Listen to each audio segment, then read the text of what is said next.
The Sikh Human Rights Group proudly presents the Environmental and Diversity Speaker Series. Today's topic, addressing climate change with diversity of cultural and Indigenous views. Today you'll be listening to Dr. Darryl Mesa, who is the president and co-founder of the American University of Sovereign Nations, professor of bioethics and biomedicine. Dr. Mesa is a world-renowned scholar who served from 2004 until early 2013 as a UNESCO regional advisor for social and human sciences in Asia and the Pacific. Dr. Mesa is also the founding director of the Bioethics Institute. Recorded live on Wednesday, the 7th of April, 2021, this is the second podcast in the Sikh Human Rights Group's 2021 Environmental and Diversity Speaker Series. Dr. Mesa, welcome. Could I please ask you to begin? Could I please ask you to begin by telling our audience a little bit about the work that you and your colleagues are currently doing and have done in the past at the Bioethics Institute? Thank you. Yes, well, it's a great privilege to be associated and collaborating for a long time with the Sikh Human Rights Group. We started in Bioethics Institute in 1990. The word Bias is abridging two Greek words, good and life. It was this positive attitude as a response to discussions of euthanasia, which is good death, or eugenics, which is good genes. But our life, if we want it to be good, and everyone deserves a good life, is framed in a holistic sense. We need to think of all avenues and aspects. We are only one species among millions in the environment, and we're at one point in our time.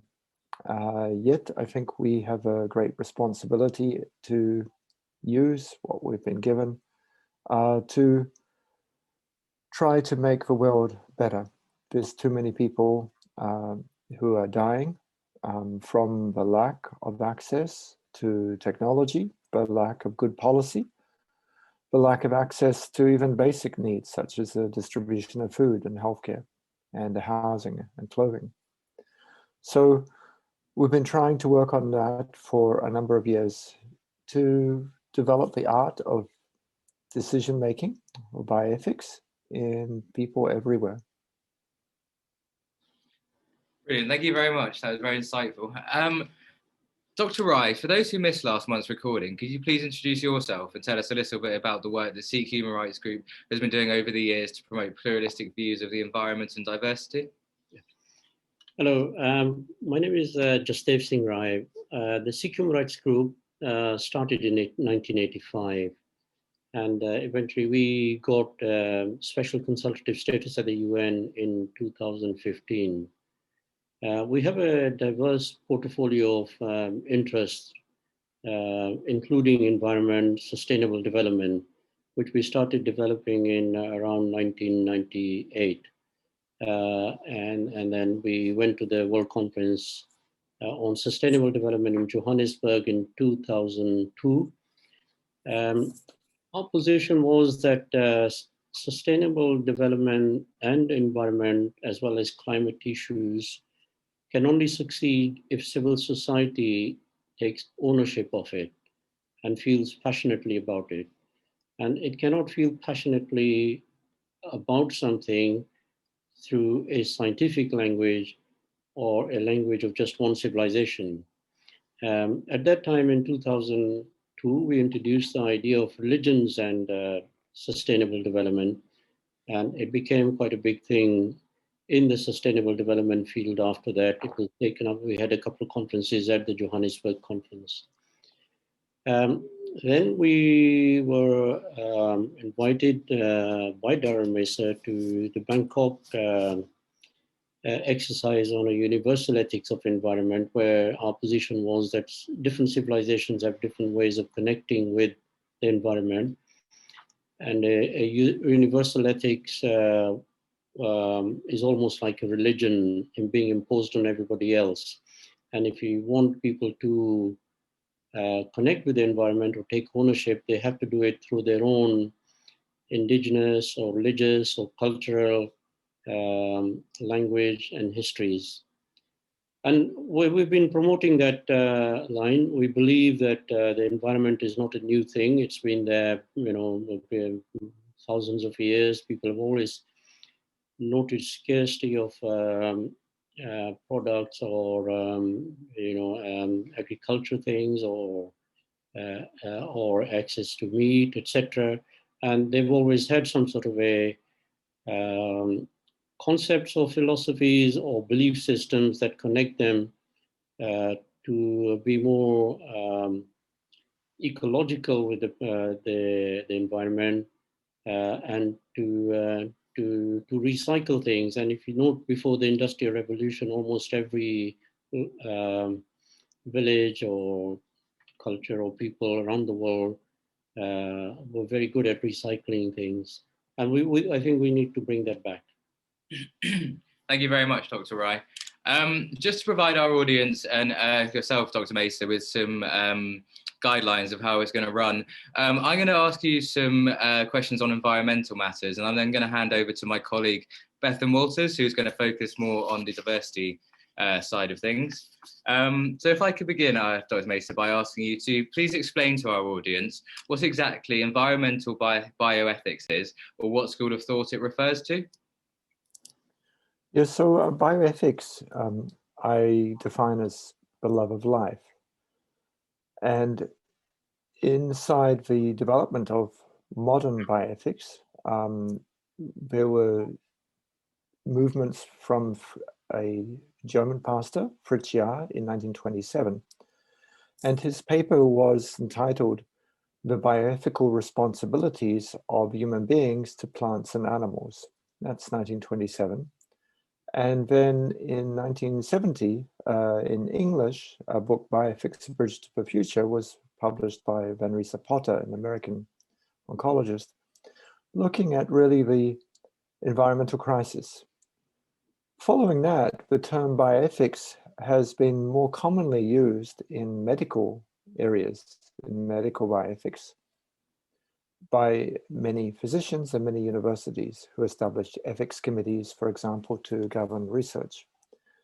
And so it could be considered the ethical issues associated with the use of medicine and biotechnology. So some people, including myself, use bioethics to refer to all issues of life, medicine, and environment. And others may distinguish medical bioethics or environmental bioethics. So in terms of a question, really the same important point is we make moral decisions. And how do we make moral decisions that affect other beings in the environment and in nature and ourselves, of course? So if we take a plastic bottle and throw it away, that would be a decision that we make. And we find that plastic litter fills the ocean around the world and even the land. So that's an abuse. It may not seem actually that people have really made a decision, they've just dumped the trash. Okay, so that's an example. When we want to make a computer, we mine rare earths and use energy. And we leave a lot of mining tailings all around the world, especially in countries where it's cheaper to extract. And we don't really care about what happens to that. We just use a computer to talk to each other on meetings like this, or we drive our car. And so these are questions of environmental bioethics, individual questions. And of course, at the policy level, countries have to make questions as well. And they have to make choices. And so whatever choice we make, it's a bioethical choice. It may not be an ethical choice. It may not be a good choice. It may be a bad choice in the end, but it's a bioethical choice. And the absence or apathy, not to care at all or not to think, is also a choice, even though we may say, well, people don't really think about it. But a lot of the choices we make, we don't think about it. So we're trying to see in our long traditions all around the world, responsible living has involved making choices. So I think that is maybe leading on to other questions, but that is the essence of what we're doing. Thank you very much. That was very clear. Could I just ask you to tell us a little bit about the repository of worldviews of nature? So the repository worldviews of nature, when I had the privilege to first meet Jasdev Rai as Jasdev described, I was in UNESCO Bangkok as the regional advisor for Asia and the Pacific. And we established the idea that if we really want to implement the recommendations of a report, which we were both co-authors on universalism and ethical values for the environment, that was published by UNESCO, we need to better document the views around the world. And so that's been an area of collaboration between UNESCO, Bioethics Institute, and the Sikh Human Rights Group for over a decade. And we've had meetings in different continents around the world, and we've gathered explanations of how each different peoples may relate to the environment. Are they anthropocentric, biocentric, cosmocentric, ecocentric? What is a framework of relationships? And we try to use a similar framework to feed in to understanding this great diversity that we celebrate, as was mentioned by Jasdev. This is a celebration, just the same as we celebrate biodiversity. The views of life and diversity that people have are what is the greatest wonder of this planet. And we have to appreciate it, and only through appreciating and understanding can we then use this to make better decisions as a global community in the future. And of course, even as the smaller communities as well, we have to respect others. Thank you very much.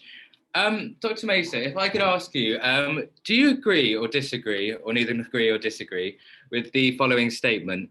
Historically, Indigenous knowledge around protecting biodiversity has largely been ignored by Western science and environmental organizations and agencies, such as the United Nations, but this is now starting to change. Well, I'd certainly say the first part I'd agree. It's been largely ignored by Western science. United Nations is an interesting scheme because if we think about the origins in the League of Nations and in later the United Nations, there were some indigenous voices. And so I wouldn't say it's been ignored totally. It's been undervalued because the hegemony of Anglo-American and European colonial knowledge has dominated what we see as knowledge or wisdom. Yet, if the United Nations is the peoples of the world, and so this may be the radical bit, I think, true construction. The United Nations Charter says we the peoples of the world. So the United Nations is the peoples of the world, and peoples of the world haven't ignored traditional knowledge.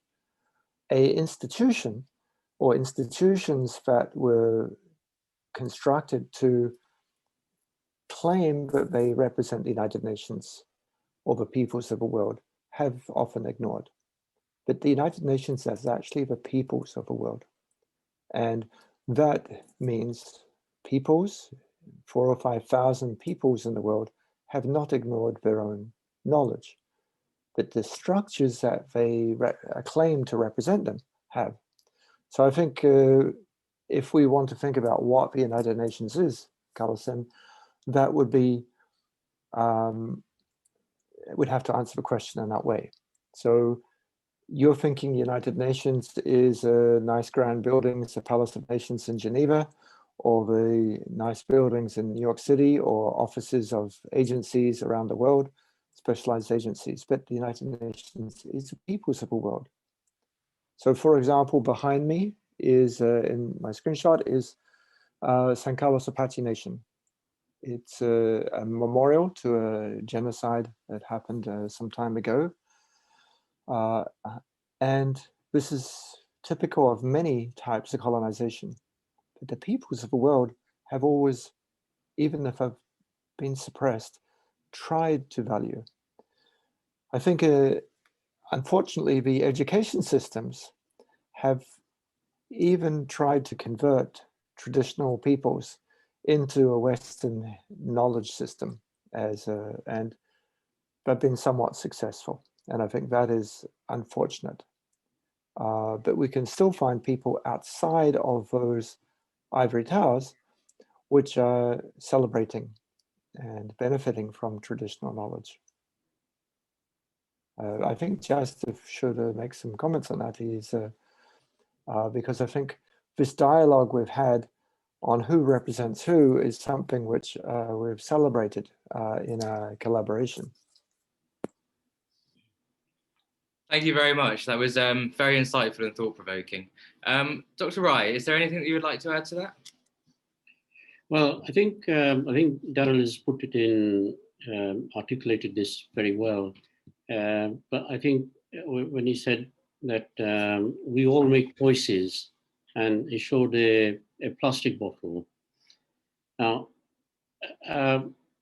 we make a choice of whether throwing it away on the road or in a normal bin, or we put it in a special place, the special bins where you throw plastic and things like that, so that it can either be recycled, etc.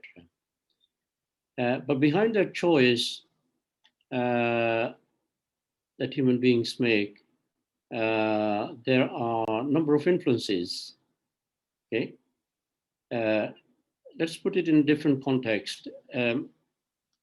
Muslims don't eat pork, okay, but the rest of the world eats pork.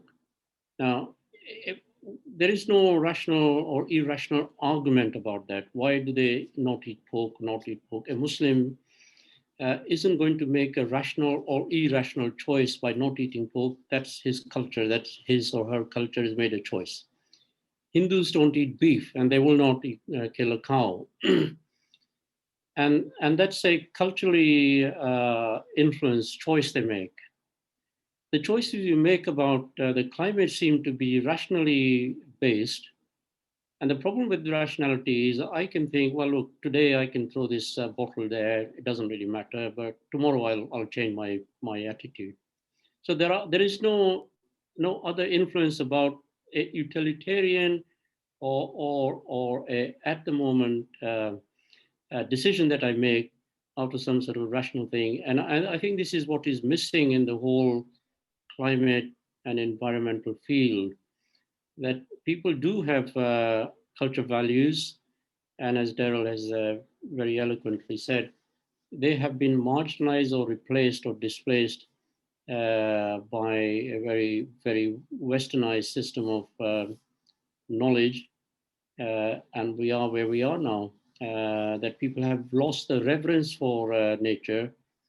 They are now suddenly at the tipping point. We are all at the tipping point, and everybody is panicking. Thank you very much, Dr. Rai. Dr. Mesa, in your opinion, what should members of our global society do when they think environmental policies or laws are unethical or unjust? Well, they should try to think about why they think it's unjust and for whom they think it's unjust. They may think it's unjust because they don't get a share of the pie that they think they should. They may think it's unjust because of just a tradition. For example, let's take the case of settlers to colonize lands. European settlers or Asian settlers or other settlers from outside, when they were given land as part of a colonization of so-called empty spaces, they were taking somebody else's land. Yet if they work for a long time on that land to develop it, to make a farm, let's say, and then they want to raise a sheep, or let's say they're not Hindus, so they're going to raise their cows and beef, then here comes back an introduced wolf or a mountain lion or a predatory animal. And then environmentalists will make a law or force a law to say that farmers can't kill the lion that eats their flock. Then we can make another law as a response because the farmers protested and say we lost our income, and governments should then make a response and say, well, we understand, and we're going to make another law which just says, well, if you lost a sheep from a lion eating it, we don't want you to kill the lion, but we're going to give you money in compensation for the animal that was killed.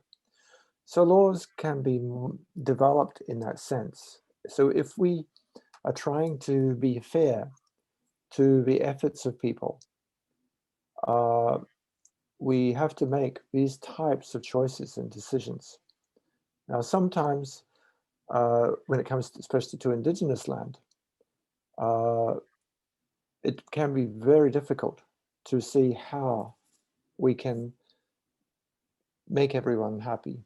We may use arbitration, and there are different ways of doing this.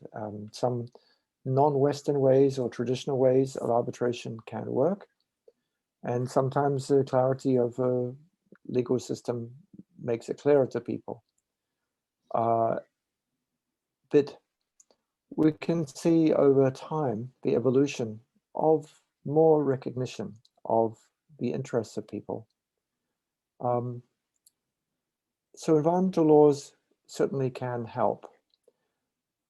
Your question, though, may also refer to the case where we have a government or strong interests, such as a mining company or forestry company, who doesn't want to do sustainably, who just wants a short-term financial gain. And their lobby and their bribes and corruption work in many countries of the world to mean that the laws don't really apply, even if there are good laws on paper. And they may also resist having effective legal reform. So we need to document, we need to non-violently work to change the situation. An essence of bioethics is the love of life. So it naturally goes with usually a non-violent or pacifist approach. There will be times, however, where we can see people are so passionate about saving the forest or saving the species. So we, again, need rational, bioethical discussions to work out what is just or not just for different people's views. And this can then come back to recognition of diversity. We can recognize that a farmer's view is different to a fisherman's view, different to the lady who hunts birds for her dinner, different to the person who wants to build a railroad and those who want to go on a train. So how do we include that? And then how do we bring in the views of other living beings? And how do we bring in a view of future generations of life? So a holistic approach is possible, but again, only if we can really document the views that people have. So that's why the repository Worldviews of Nature is so critical, because we won't know how people were thinking, and we won't know how we can reach an arbitrary agreement that actually is a win-win solution for everybody. And I think that everybody includes all species. So here, it's a challenge, but first, we have to acknowledge it, we have to listen, and we have to speak, and we have to research. and really find out the situation. Even land title and water title, we often don't know what existed or what is really just. But we have to get different people's interests together. A particular challenge for some peoples is their nomadic behavior, nomads. And so nomads have always moved across different nations, whether it be Bedouins in the Middle East or Apaches in North America. They go across the lands of sedimentary people, and sometimes this leads to conflict. Thank you very much. That was really excellent. Dr. Rai, is there anything that you would like to add to that? No, I think that's been explained eloquently. Really, I think the World Views of Nature project really wants to bring the wisdom that has existed for hundreds, if not thousands, of years back onto the mainstream, about wisdom about the environment and how we connect with the environment, how we take care of the environment. It's always been there. It's just been neglected in the last couple of hundred years. Yeah. Thank you, Dr. Rai. Dr. Mesa, when looking at the roles of human rights and sustainability, respectively, when considering environmental ethics and technology, in the 21st century, what is the relationship between sustainability and human rights? Well, I think perhaps in the 21st century, we still have intergenerational questions between generations, and these are probably the most relevant questions for the intergenerational aspects, that the rights of people to a good life and the rights of living creatures to a good life and even their own existence in the future needs to be weighed against the short-term interests of current generations of living beings. We do also have intra-generational, meaning at the same time we have people in different parts of the world and different creatures in different parts of the world, and their life outcomes are so different. And if we want to love life, we need to reflect both. And I think especially as populations grow, we see even in this generation very large conflicts over resources and land and water and minerals, and living beings are suffering. Global climate change, of course, is already killing many species who can't move fast enough or don't have the space to move. So the right to people to have a living in a sustainable way means you have to reflect for your children and grandchildren and great-grandchildren.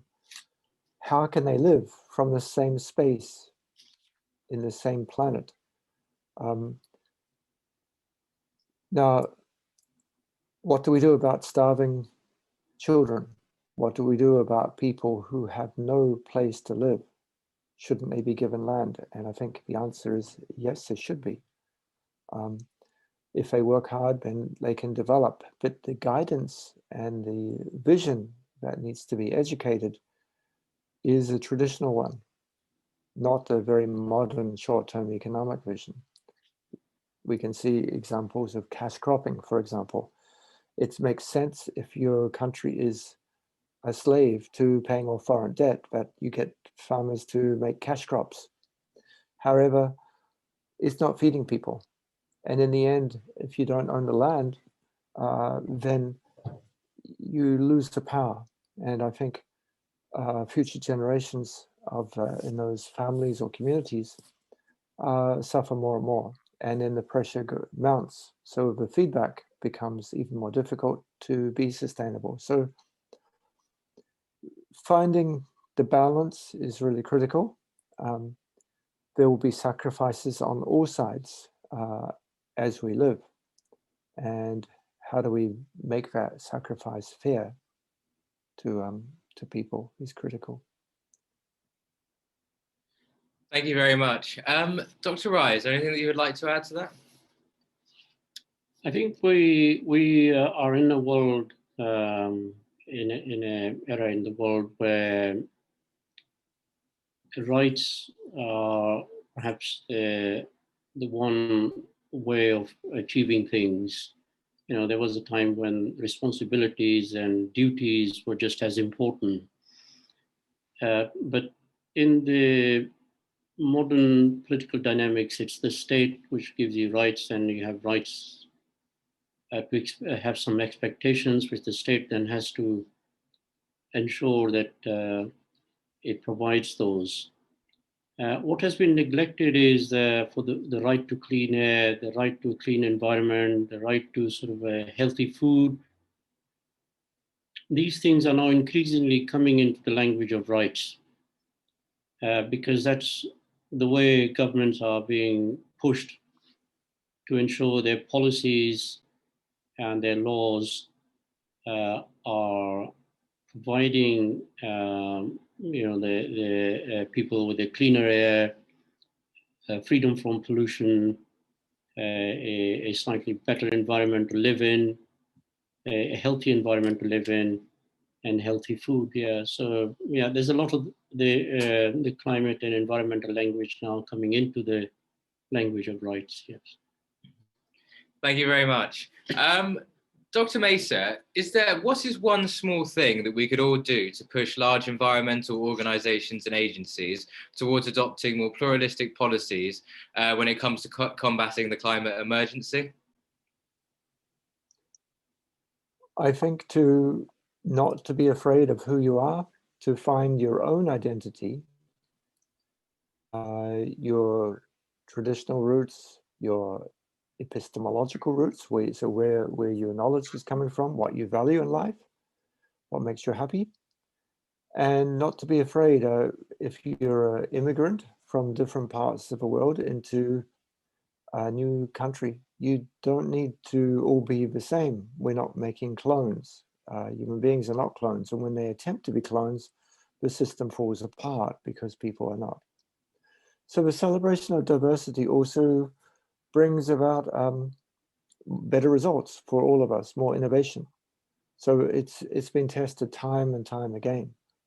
But I think believe in yourself and then be clear who you are, celebrate your diversity. It's been hard. We had, for example, indigenous peoples in many lands were stolen generations. They were taken off to boarding schools or adopted or forcefully forbidden to speak their own language for some generations. And that's going on. That legacy is still present. I see it every day when I talk with indigenous people. And it's one of our challenges. How do we overcome that?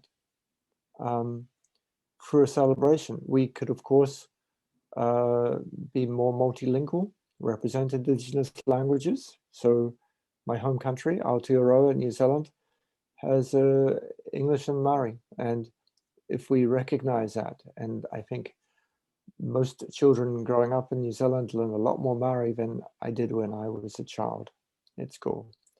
So I think this is an example of a country which is celebrating its heritage. Sometimes we see tokenism, so for example, the opening ceremony of Olympic Games, we bring out the indigenous people and then they go back again the next day. And it's that tokenism is just a small part of this type of widespread colonization that is very disrespectful. Yet if we really represent diversity, we can achieve many more things together. And I think this is the only way we can combat a global challenge, is to bring all the wisdoms, the traditions of all peoples together.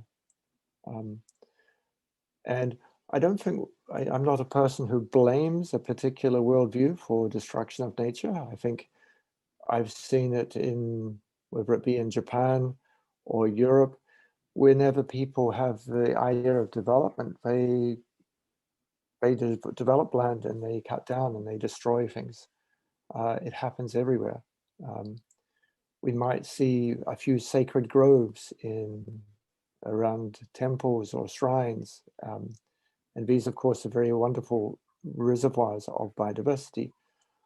But the rest around it is destroyed, and there's no country in the world which doesn't do it. So we have to come back to our traditions to live with nature. And we can find it and we can celebrate it. And I think this is a celebration that is not a burden. It's a wonderful thing. And it makes us richer. And I feel particularly lucky as a president of university and professor for many years that every day I study and I learn, and learning about different peoples and changing my behavior, learning some things which I didn't do before, is really critical. Even a prayer of thanks for the environment each day would be a start. And so if you don't know your traditions, read about them. You can try to read and write about them. Talk to some people who do, and try to find the truth. Sometimes the books that we read that are written 200 years ago by the colonizers are not always truthful, and they're not always lies either. They are often written through a narrow-minded lens that didn't understand. And if we really want to learn, we need to encompass all forms of wisdom. And so that's what I would do. That's what I'm doing. Thank you very much. That was excellent. Dr. Rai, pass over to you. Well, I think the essence of it is, I think when you reach a crisis and we're going on with one approach, then it's time, or sensible people then will ask others who they have either marginalized before or not being taken seriously, whether there is an alternative. I think it's the time we have reached that point in the world where we have to stop the politics of hegemony and start moving towards pluralism. I think many NGOs are based in the West. Many of the environmental movements are based in the West, but we are at a tipping point, and rather than blaming India or China or other countries, perhaps we need to change the approach and be more pluralistic. Thank you very much, Dr. Rai. Dr. Mesa, in your opinion, what is the greatest challenge that our global community faces in regards to achieving the United Nations Sustainable Development Goals by 2030? Living together with other people, peace. Unfortunately, we don't live together very well. The environment, actually, I think is second. I thought living together in peace is more important. The environment, if we teach people logically, everyone understands we need it. And it actually is a chance to bring people together. So it's actually a common focus, and I think it is something which we can nurture more, the positive thing.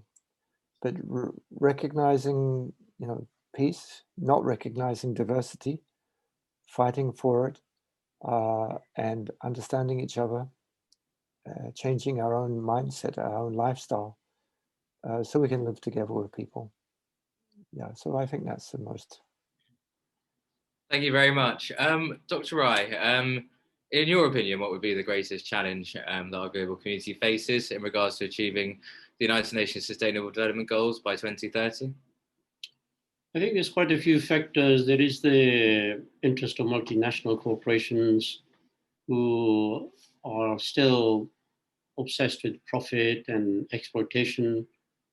And then there's competition between countries And from our perspective, I think if civil society was to take ownership of the issues, I think it'd be more successful. And the UN system itself, unfortunately, hinders it from crossing that wall.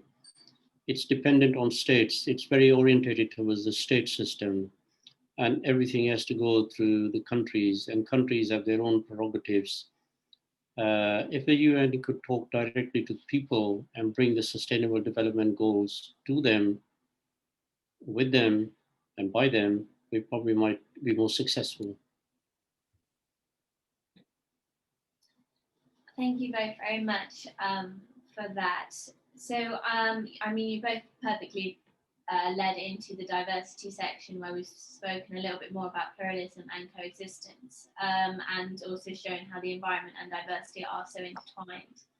So the questions I'm going to lead now a little bit more on the diversity matters, but again, bring in the environment when you feel it fits.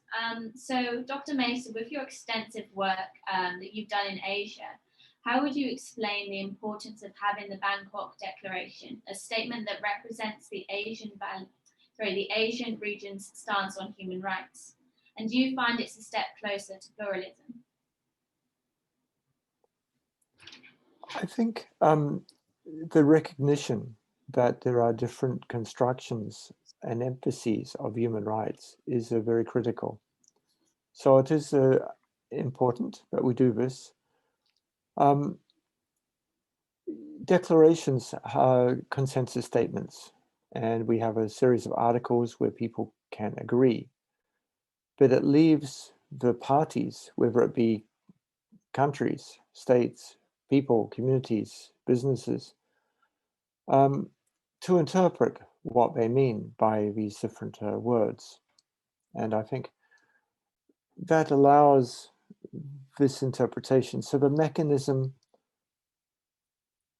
can be sometimes said to be too general, but it also has a chance that it's flexible enough that people can adopt it to take initiative. And the challenge, of course, is that many parties do not take initiative to go anything beyond the declaration. So, for example, if we have a right to water, we have to give water to people. If we have a right to food, we shouldn't tolerate starving people dying of hunger. So these are very critical questions that we need to address.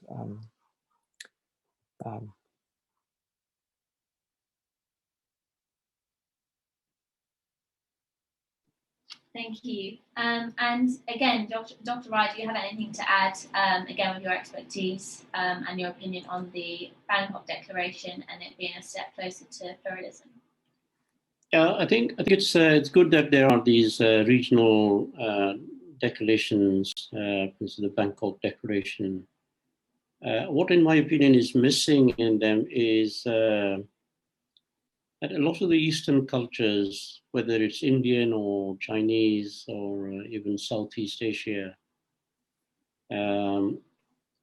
are built on the idea of duties and responsibilities. The duties of a person to the family, to friends, to relatives, to the community. And there's that dimension which is missing in the whole language of human rights and sometimes in the conventions on human rights. I think that is a pluralism that is a pluralistic approach that is missing both at the UN and even in some of the regional declaration. It would be good to see whether that emerges. For instance, China has often said that its culture and civilization is different than Western.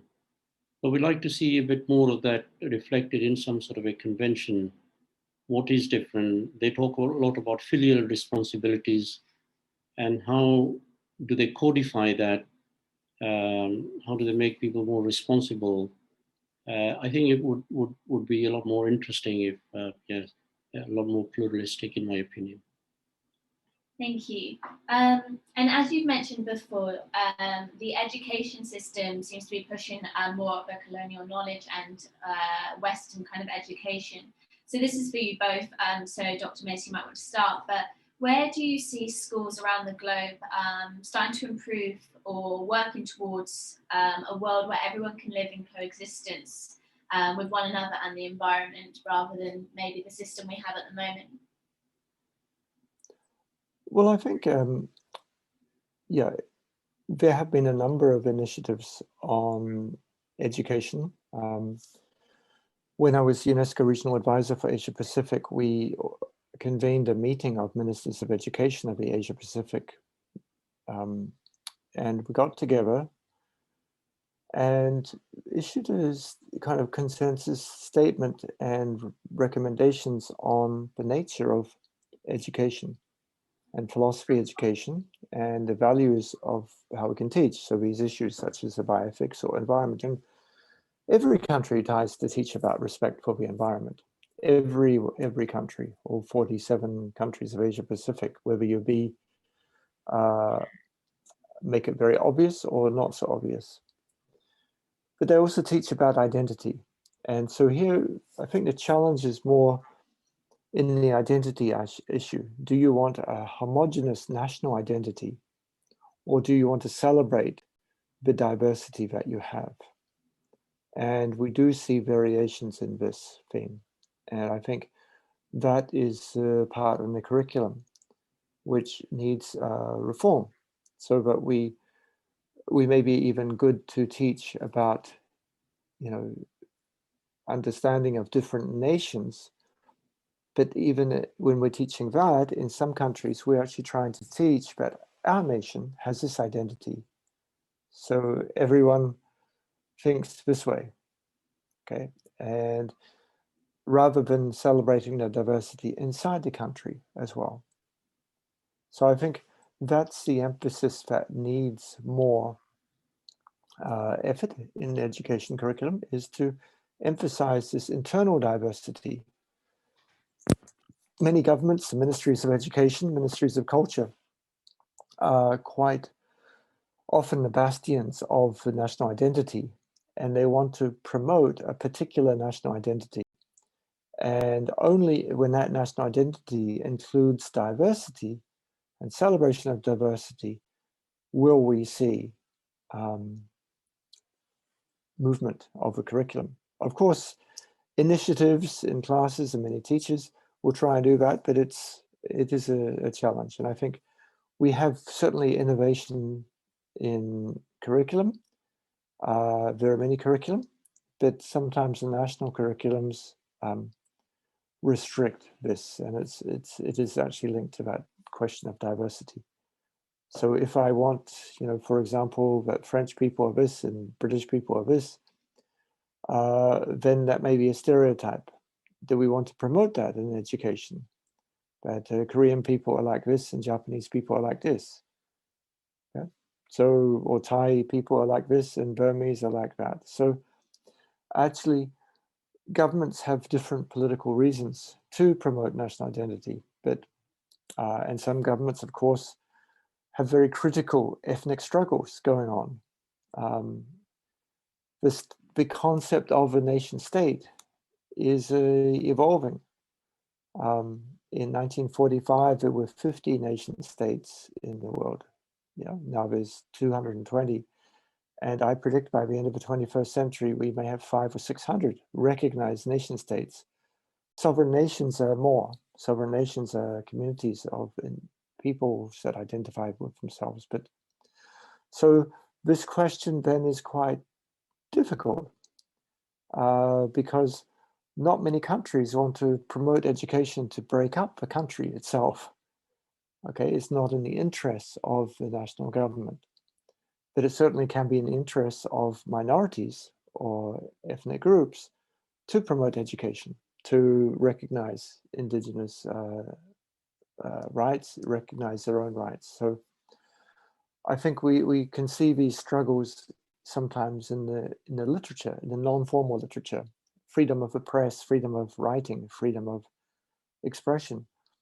are critical. And when a country tries to suppress the freedom of expression, usually it's trying to stay together and to squash diversity. So often the freedom of expression laws are more restrictive in countries which actually should be really more diverse, but are not.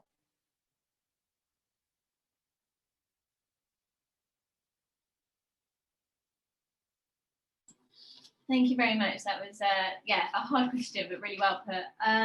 Yeah, Dr. Rai, if you've got anything to add to either what Dr. Mehta said or your own points. Well, I think the 2 points that have been said are one, the whole structure of the nation state, in which states are often trying to identify themselves as a nation, and hence nationalism takes over, which tends to marginalize